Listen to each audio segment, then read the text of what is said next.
today I'll be sharing to you on how a teacher can develop a clear and concise messages in teaching. So why clear and concise communication? When we say clear, it is easy to understand, and when we say concise, it is direct or straight to the point. Teaching is really about communication. When students can't follow what we say, they can't learn it. Clear and concise messages reduce confusion, improve understanding, especially it helps students to focus on what's most important. To communicate effectively, teacher can apply these 5 case strategies such as avoid jargon and complex language. Second, use examples and analogies. Third, structure messages logically. Fourth, keep messages simple and focused. And the last one is use feedback to evaluate clarity. So let's discuss first the first strategy, which is avoid jargon and complex language. So as you can see in this picture, this illustrates in avoiding jargon and complex language. So as a teacher, we must avoid subject-specific jargon, especially early on. We must replace it in everyday language. Just like, for example, when we are teaching about or we are discussing about the literary works. So instead of saying, we will analyze the semantic structure, say, we will look at the words the author chose and what they mean.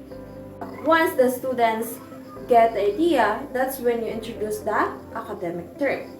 Now let's proceed to the second strategy, which is use examples and analogies. So as you can see here in the image or picture, it illustrates the use of examples and analogies in teaching. So students learn best when they can connect new idea to what they already know. Just like, for example, we are teaching about nouns. Your students already know what is the word students, classroom, and book. So we can connect the new concepts to what they already know. Just like, for example, students is a person, classroom is a place, and a book is a thing. For analogies, you can say, or you may say, you can give an example to your students. The skeleton is like the building. Skeleton is like the frame of a building. It supports everything. So this makes concepts easier to. You may also say in your class, or you may give your students an example. The skeleton is like the frame of a building. It supports everything. So this makes concepts easier to visualize and remember. And now let's proceed to the third strategy, which is structure messages logically. So look at and understand carefully this image, and this illustrates the structuring messages logically. So a logical structure helps students follow instructions. So just like, for example, in an art project, you as a teacher, you can give them, when we say logical order, it has the beginning, middle, and the end. Just like, for example, in an art project, you can give them an instruction. The first thing that they need to do is to gather the materials. Second, or the middle of your instruction is to draw their outline, and the last or the end is color their drawing. So imagine if your instruction is mixed, your students will get confused. So that the logical structure matters in our teaching. Now let's proceed to the fourth strategy in developing a clear and concise messages. So we have the keep messages simple and focused. So when we say keeping our messages simple and focused, we must avoid too much information because it overwhelms our students. So as a teacher, we must keep our lessons focused and simple. Just like for example, we are discussing or teaching about water cycle. We must focus only on the evaporation, condensation, and precipitation. We must skip unrelated details like cloud types until they are related to our objectives. Now let's move on to our last strategy, which is use feedback to evaluate clarity. So, as you can see here in the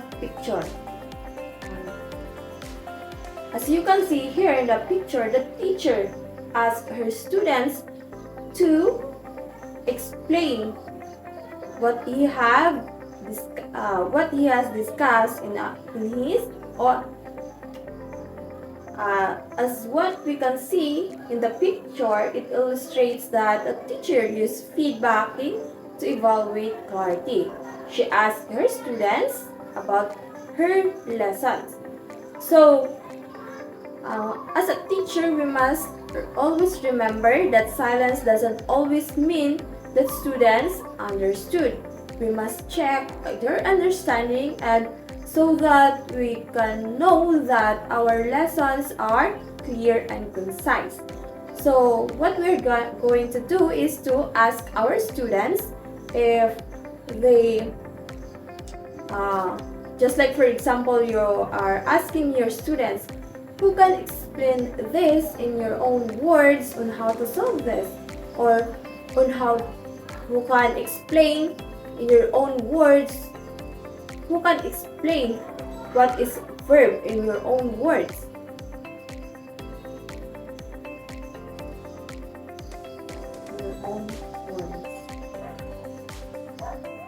Who can explain verb in your own words, so that we can analyze if the students is truly understand our lesson. So feedback also help us a teacher, help us feedback questioning our students, and feedbacking also helps us as a teacher to adjust our teaching to ensure that learning has happened in our class or in our discussion. So when we combine these strategies, we can make our teaching. When we combine these strategies, our teaching is become clear, strong, and effective. So students learn better because they understand better. Clear and concise messages is the heart of a great teaching. Clear and concise messages is a heart of a great teaching. When we avoid jargon, use relatable examples, organize ideas logically, stay focused, and check for understanding, our lessons not just inform, they connect, inspire, and truly last in the minds of our students. So before I will end my presentation, I want you to always remember that before I will end my presentation, I want you to always remember this. I want you to always remember these quotes. If students don't understand what we say,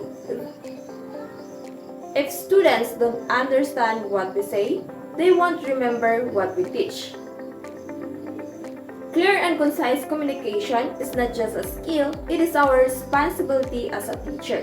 When we make our teaching easy to understand, we make learning possible for every student.